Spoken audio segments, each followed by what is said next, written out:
All right, guys, so I just installed this LVP floor, and today we're going to be working on some transition strips. Now, I've got probably 1/4 of an inch here, so there's a little bit of a difference. It varies by spot, but I needed something kind of that would go to the top here. Now, there's a few options here. You can get an LVP transition, usually from your flooring supplier. Or you can buy some online, and I'll put some pictures up. But the ones you buy online have usually you can get a longer transition, and they're designed for that little gap here and for the height difference. Now, again, you can get them from your supplier usually that are designed for the height difference as well. The other challenge is you've got concrete. A lot of what you find at your home improvement stores is going to be something that's designed more for a wood floor or just your standard plywood subfloor. So when it comes to the concrete, usually you have to do it a little bit differently. You could glue, like I said, some of the ones you find online, you can put some glue here and then it'll hold here. You don't want to put glue on this because you still want this to be able to move. So you put glue up here and then that stays down on this. I'm not big on the glue option, but it is there.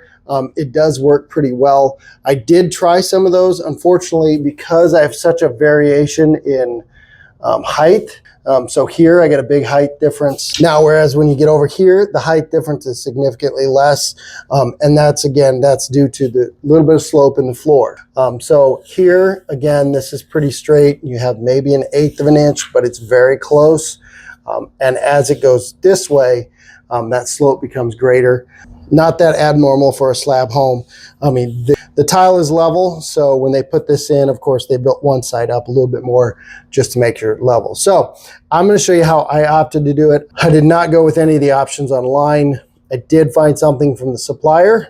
It's kind of their normal transition, but because this is over 4 foot, I had to special order them. So I'm going to show you how I put this one in and this one, and then I'll show you how I butt them here on the end. So these are the transitions that go with the floor. You're going to see here the way they attach is these little plastic pieces down here, and I'll show you how they work. But they're really not too hard to install. It's really more about cutting them, and it just takes a little bit of time.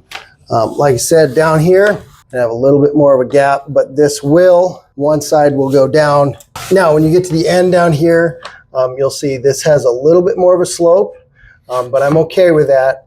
It will still adjust once I put it in, and it'll look just fine. So the first thing I'm gonna do here is mark my edge. So I wanna butt this all the way down to the end there. And then for my corner, what I'm gonna do is I'm gonna set this off the tile like that, make sure I'm still good down there. I'm gonna mark my end. Now I'm gonna mark this about 1/16 of an inch long. And the reason for that is when I put these two corners together, I'm okay with cutting a little bit down there, but I wanna make sure I got plenty here and not leave that short. So mark a little angle on that, how I'm gonna cut it. Then I'm gonna grab my other piece here and do exactly the same thing. Get it butted all the way up to the wall there. Find my edge here, give myself about 1/16 of an inch extra, mark it. I'm going to mark a little line where I want that cut to go, because I'm going to cut this with my miter saw, and that's going to leave a 45 on the edge here. So when you cut this, cutting a little long is not a bad thing. You can always go back and cut the edge off. And again, just like we did on the other side, we're just cutting a 45 here. Got our mark. Now we'll just take our transitions here. Let's go ahead and line them up best as we can. Now this will give us a better idea of what we need to cut off. So see, our edges are good. We're gonna need to cut this a little bit, which is fine. But what I wanna do now, before I cut this, now for the next part of this, we're gonna need our hammer drill. And we're gonna drill out sections in our concrete here for these little anchors. Now what we wanna do is we wanna mark the top here, this last little piece, on our drill bit. So take a piece of tape, go down like that, and you can go down a little bit more. It's not a huge deal, because when we do put these in, you can have a little extra at the bottom, but you don't want to be too short. To re-drill the hole and try to pull these out, pulling them out, it does not work very well. So they're plastic and they will break. So make sure you drill that hole deep enough.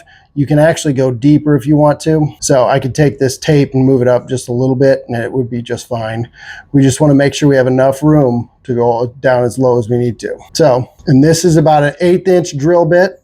So you want a concrete bit, which is about 1/8 inch thickness. And like I said, we can move that tape down a little bit so that our hole's a little bit deeper. Now, from a staggering standpoint, usually you get about 8 of these.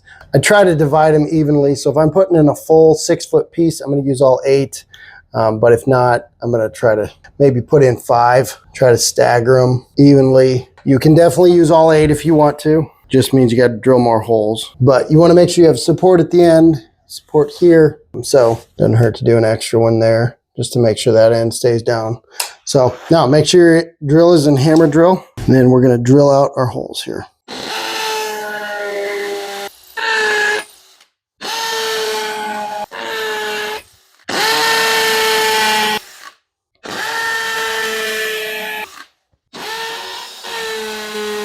Now, when I drill these holes, my goal is to keep these about the same distance off the tile so I can keep this basically straight. So that's kind of the goal here, is keep this the same distance off the tile.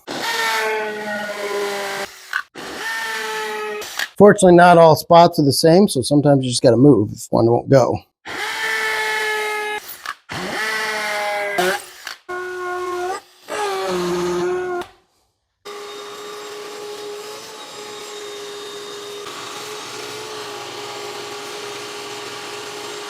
Now what I want to do is I want to make sure I get my edges lined up properly. So I want to get that on the corner. I want to line this up to where I know that little, my spacer thing is going to be right there.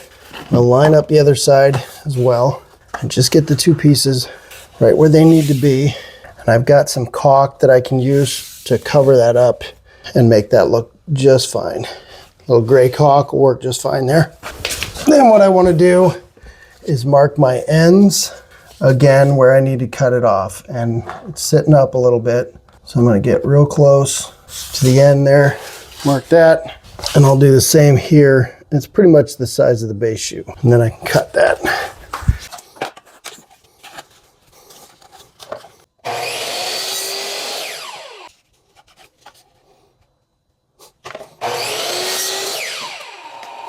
All right, now what I want to do, just start feeding in your little pieces here. So I got 1, 2, 3, 4, 5 on this side.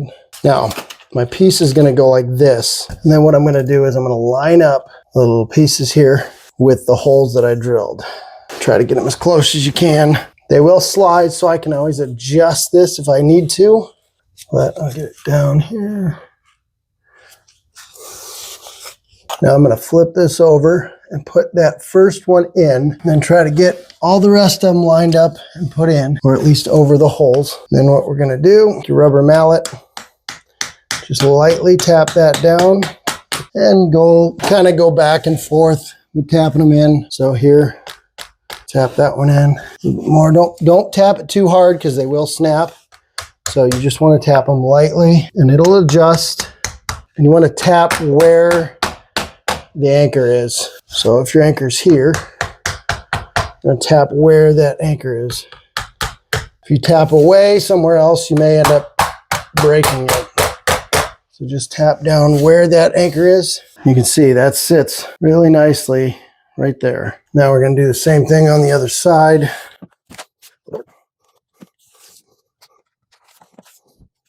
Same, line them up with your holes. And again, if your holes aren't deep enough, it's not going to go in and you're going to have a problem because it's not going to sit all the way down. And the only way you're getting that out is pretty much to break all of these.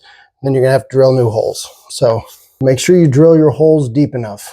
Now let's get our edge here set. Let's get our corner set in place.